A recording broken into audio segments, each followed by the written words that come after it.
business problem which was given was for an auto car company which is aspiring to build their manufacturing plant in US so that they can provide competition to the local producer. So we need to assist the auto car company in identifying what are the significant variables on which the price of car depends and how well those variables describe the price of the car. The data provided to us had 24 attributes, so which was a mix of categorical as well as numerical data in it. So as a part of data cleaning or data preparation, we have removed the duplicate values from the data, then removed all the non-NA values, then make an outlier treatment, which means whatever the outlier values were there for the numerical variable, replaced it with the last quantile value, so that we don't have outliers affecting our results.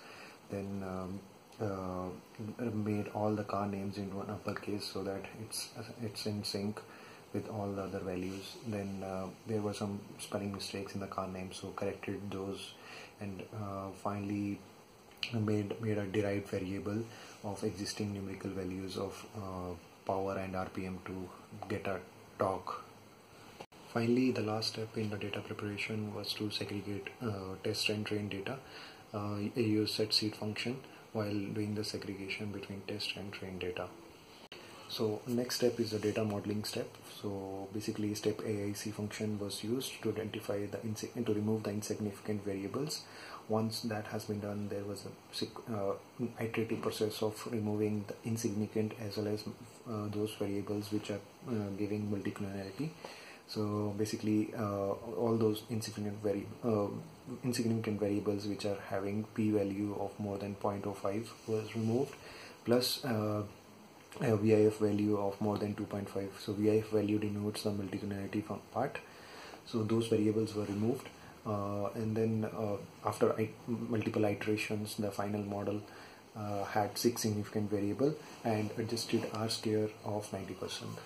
Finally, to evaluate the model, R-square value between the test data and the predicted values was calculated, and it came around 93%, which is a good value. So as a part of business problem statement, the last part of model evaluation gave us a good result, which had 6 significant variables which can be used by auto car company to provide a competitive car price and take their company in US to start manufacturing their plant in US.